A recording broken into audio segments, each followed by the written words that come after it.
In the heart of Azerbaijan, a native Iranian dynasty known as the Safavids emerged, casting a profound and enduring influence over Persia from 1501 to 1736. Their rule not only established Shia Islam as the official religion of Iran, but also brought about the unification of the nation's provinces under a single sovereign authority, marking a distinctive departure from the Sunni Ottomans.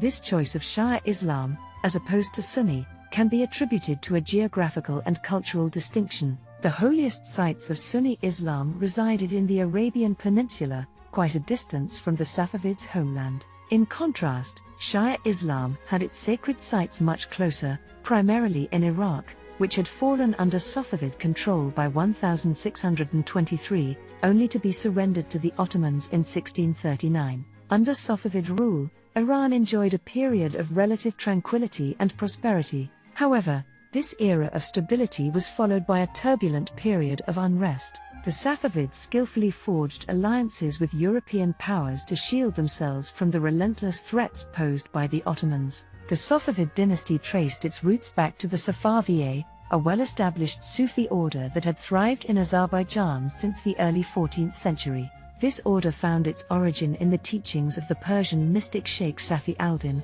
1254 to 1334, from the city of Ardabil in Iranian Azerbaijan. Sheikh Safi al-Din hailed from Ardabil, where his shrine stands to this day. His spiritual journey began as a disciple of the renowned Sufi Grand Master Sheikh Zad Gilani of Lahijan. Safi al-Din, in his role as Sheikh Zad's spiritual heir, transformed the Zadiye Sufi order into the Safaviye order. Initially, the Safaviye order was a spiritual response to the upheaval and turmoil in northwestern Iran and eastern Anatolia following the Mongol invasion. It assumed a more pronounced Shia orientation around 1400. As the 15th century unfolded, the Safaviye order began to wield increasing political and military power, capitalizing on the vacuum left by the decline of the Timurid dynasty. In 1447, Sheikh Unaid, a descendant of Sheikh Safi al-Din, took the helm of the order and steered it toward a revolutionary Shia movement with the objective of seizing power in Iran. During the 15th century, the Ottomans expanded their influence across Anatolia and intensified their persecution of Shi'ism. They even went as far as outlawing it at the turn of the century. In 1501, a coalition of disenchanted militias from Azerbaijan and eastern Anatolia, known as the Kizilbash, joined forces with the Ardabil Safaviye.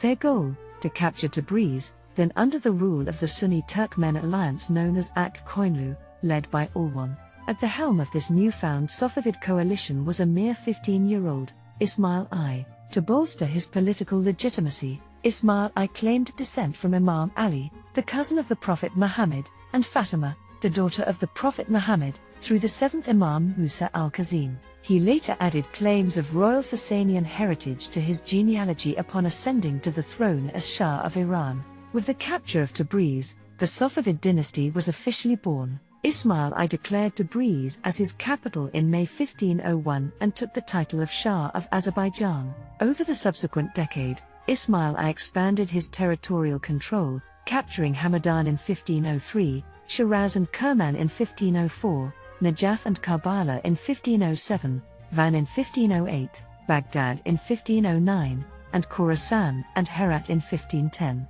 By 1511, the Uzbeks in the northeast had been driven across the Oxus River, establishing the Shaibanid dynasty, from which they continued to threaten the Safavids. During his reign, the official language at the Safavid royal court was Azerbaijani. However, in 1507, the Safavids, lacking a navy, lost the island of Hormuz to the Portuguese. In 1514, the Ottoman Sultan Selim I launched an invasion of western Armenia, forcing the ill-prepared Safavid army to retreat. The Safavids were poorly equipped, while the Ottomans possessed muskets and artillery. The Ottomans pressed on, and on August 23, 1514, the Battle of Chaldiran took place, west of Tabriz. The Safavids suffered a defeat and resorted to scorched earth tactics as the Ottoman forces advanced. While Tabriz fell, the Ottomans did not pursue the Safavids into the Persian highlands and ultimately withdrew from Tabriz by winter. This pattern of warfare persisted through Shah Tahmasp I's reign and Sultan Suleiman I's rule in the Ottoman Empire. The Safavid Empire played a pivotal role in establishing Shi'ism as the official state religion of Iran, even though Shia communities had existed in cities like Qom and Sabzavor since the 8th century. In the 10th and 11th centuries, the Buwayhids, adherents of Zaydi Shi'ism, ruled in Fars, Isfahan, and Baghdad. The Mongol conquest and the relatively tolerant rule of the Ilkhanids paved the way for Shia dynasties to emerge in Iran, with the Sabidaran in Khorasan being a notable example. Moreover, in the 13th century, Shah Ismail I, the Ilkhanid Sultan, converted to Twelver Shi'ism. Despite these early instances of Shia presence, the majority of Iran's population remained Sunni until the Safavid era. Upon conquering Iran, Ismail I made the conversion to Shi'ism compulsory for the predominantly Sunni populace. Sunni scholars, known as ulama, either met their demise or were exiled. Ismail I, despite his unconventional Shia beliefs that diverged from orthodox Shi'ism, patronized Shia religious leaders, offering them land and financial support in exchange for their loyalty. As time passed, especially during the Safavid and later the Qajar eras, the Shia ulama's role expanded, allowing them to exert influence in social and political matters independently of the government. The Safavid dynasty's origins lay in Sufism, yet it largely prohibited Sunni and Shia Sufi groups, with the Ni'matullahi order being a notable exception. Consequently, Iran evolved into a feudal theocracy where there was no distinction between religion and state. The Shah was perceived as the divinely ordained leader of both realms. In the centuries to come, this religious divide would both solidify Iran's internal unity and provoke attacks from neighboring Sunni powers. The constant conflicts with the Ottomans prompted Shah Tahmasp I to move the capital from Tabriz to the interior city of Qazvin in 1548. Later, Shah Abbas I took the capital even deeper into central Iran, relocating it to Isfahan, where he built a new city next to the ancient Persian one. Through these efforts, the Safavids succeeded in establishing a new Persian national monarchy. Shah Abbas, one of the most illustrious Safavid monarchs, ascended to the throne in 1587 at the tender age of 16. He assumed power after his father, Shah Muhammad Khudabandar, was forced to abdicate. Recognizing the ineffectiveness of his army, which had suffered repeated defeats at the hands of the Ottomans in Georgia and Armenia and the Uzbeks in Mashhad and Sistan, Abbas I embarked on a mission to transform his military. In 1590, he negotiated peace with the Ottomans, conceding territory in the northwest. With the assistance of two Englishmen, Robert Shirley and his brother Anthony, Abbas I restructured his army into a partially paid, well-trained standing force reminiscent of European models, which the Ottomans had already adopted. He also wholeheartedly embraced the use of gunpowder. The army now comprised ghulams, crown servants or slaves typically conscripted from Armenian, Georgian, and Circassian regions, tofonkis, musketeers, and topkis, artillerymen.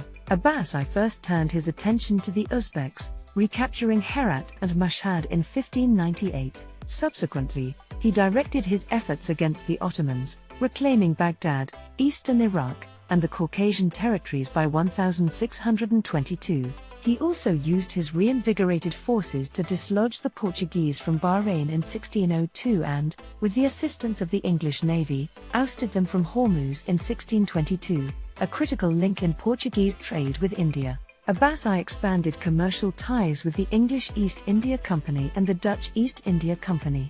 This allowed him to break free from dependence on the Kizil Bosch for military strength and centralized control. For over 150 years, the Ottomans and Safavids vied for control over the fertile plains of Iraq. The capture of Baghdad by Ismail I in 1509 was swiftly followed by its loss to the Ottoman Sultan Suleiman the Magnificent in 1534. Subsequent campaigns saw the Safavids retake Baghdad in 1623, only to lose it once more to Murad IV in 1638. A treaty signed in Qasr-e-Shirin in 1639 delineated the Iran-Turkey border, a demarcation that endures today in northwest Iran and southeast Turkey. This protracted tug-of-war accentuated the Sunni-Shia divide in Iraq. Between 1609 and 1610, a conflict erupted between Kurdish tribes and the Safavid Empire. After a prolonged and bloody siege led by the Safavid Grand Vizier Hotem Beg, which spanned from November 1609 to the summer of 1610, the Kurdish stronghold of Dimdim fell. Shah Abbas ordered a general massacre in Baradost and Mukrayan, Mahabad, and resettled the Turkish Afshar tribe in the region while deporting many Kurdish tribes to Khorasan. Presently, a community of nearly 2 million people traces their lineage to the tribes deported from Kurdistan to Khorasan by the Safavids. In his apprehension of assassination, Shah Abbas I executed or blinded any family member who aroused suspicion. Consequently, upon his death on January 19, 1629, he had no capable son to succeed him. At the onset of the 17th century, the power of the Qizilbash, the original militia that had aided Ismail I in capturing Tabriz, waned. Influence shifted to a new class of merchants, many of whom were of Armenian, Georgian, and Indian origin. During the zenith of the Safavid Empire, under the extensive reign of Shah Abbas I, its domains extended over Iran, Iraq, Armenia, Azerbaijan, Georgia, and portions of Turkmenistan, Uzbekistan, Afghanistan, and Pakistan. A significant challenge faced by Ismail I after establishing the Safavid state was bridging the divide between two major ethnic groups within his realm: the Qizilbash Turkmens, known as the Men of the Sword from the classical Islamic tradition, who had played a vital role in his rise to power, and the Persian elements, often referred to as the Men of the Pen, who historically had occupied bureaucratic and religious positions in Persia, irrespective of the ruling power, be it Arabs, Turks, Mongols, or Turkmens.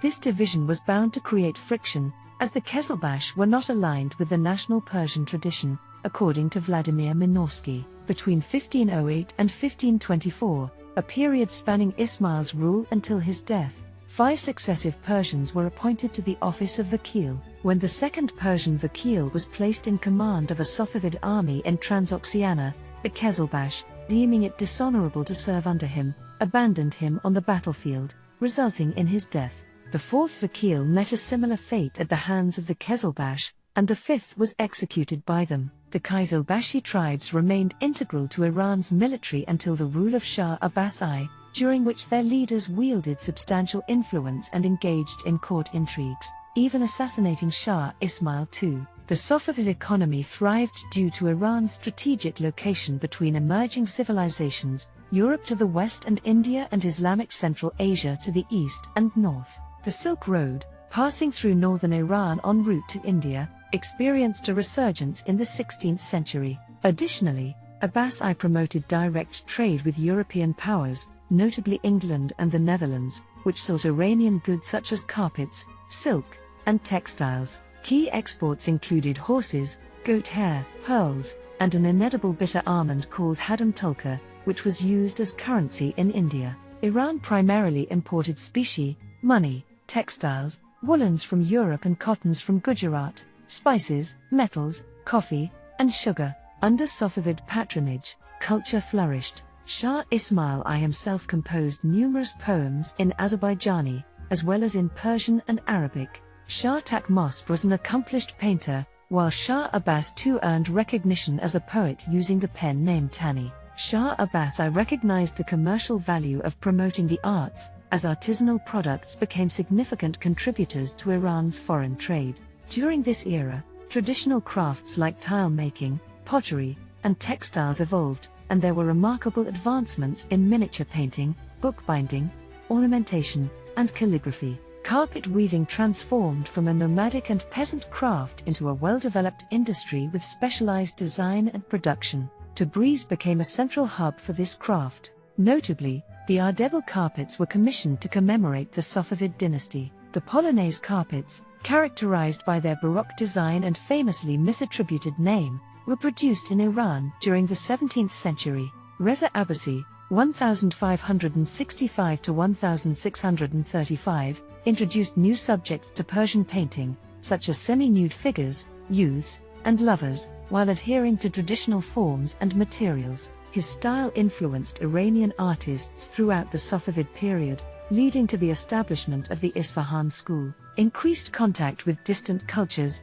especially Europe, in the 17th century inspired Iranian artists to adopt techniques like modeling, foreshortening, spatial recession, and the use of oil painting. Shah Abbas II even sent Saman to study in Rome. The Sholomeh, Book of Kings, a renowned example of manuscript illumination and calligraphy, was created during Shah Tahmasp's rule. Another famous manuscript, the Kamsa by Nezami, was produced in 1539 by Akka Mirak and his Isfahan school. Isfahan stands as the primary showcase of Safavid architecture, particularly during the reign of Shah Abbas I. Notable architectural achievements include the Imperial Mosque, Masjid-e-Shah, completed in 1630, the Imami Mosque, Masjid-e-Imami, the Lutfullah Mosque, and the Royal Palace. While other art forms flourished, poetry stagnated under the Safavids. The once prominent ghazal form of poetry languished in excessive lyricism and lacked the royal patronage afforded to other arts. Hindered by religious restrictions, one of the most esteemed Muslim philosophers, Mullah Sadra, 1571 to 1640, lived during Shah Abbas I's reign. He authored the Asfar, a work delving into meta-philosophy that synthesized the philosophical mysticism of Sufism, Shia theology, and the philosophies of Avicenna and Surawadi Makjul. Askanda Beg Monchi's History of Shah Abbas the Great, written shortly after its subject's death, offered a nuanced historical and character portrayal. As the 17th century unfolded, the Safavid Empire faced not only its long-standing adversaries, the Ottomans and Uzbeks, but also two emerging neighbors. To the west, Russia Muscovy had extended its influence into the Caucasus Mountains and Central Asia after toppling two Western Asian Khanates of the Golden Horde. Meanwhile, to the east, the Mughal dynasty in India expanded into Afghanistan, gradually eroding Iranian control and annexing territories like Kandahar and Herat. During this period, the trade routes between the east and west shifted away from Iran, leading to a decline in commerce and trade. Additionally, Shah Abbas's adoption of a ghulam-based military, while initially expedient, weakened the nation over time due to heavy taxation and central control over the provinces. Following the rule of Shah Abbas I, subsequent Safavid rulers, with the exception of Shah Abbas II, proved largely ineffective. As a result, the decline of the Safavid dynasty commenced around the year 1666. Despite dwindling revenues and looming military threats, later Shahs were notorious for leading extravagant lifestyles. The empire's frontiers faced continuous raids, including attacks by Baluchi tribesmen in Kerman in 1698, Afghan incursions in Khorasan in 1717, and frequent assaults by Arabian tribes in Mesopotamia. Shah Sultan Hussein attempted to forcibly convert his Afghan subjects from Sunni to Shia Islam, provoking a rebellion led by Ghilzai Pashtun chieftain Mir Wais Khan. This rebellion culminated in the sacking of Isfahan in 1722 and the declaration of Mahmud as the Shah of Persia. The Afghan presence persisted for over a decade, but Nadir Shah Afshar, a military leader from the Afshar tribe in Khorasan and a vassal state of the Safavids, eventually expelled them. In 1729, Nadir Shah defeated the Afghans in the Battle of Damdan, and by 1730, he had completely driven them out of Persia. In 1738, Nadir Shah began the reconquest of Afghanistan, eventually extending his rule as far as Delhi. However, he didn't fortify his Persian base, and his overextended campaign led to the depletion of his army's strength. Following his assassination in 1747, the Safavids were briefly reinstated as rulers to legitimize the nascent Zand dynasty. This puppet regime ended in 1760 when Karim Khan assumed nominal power,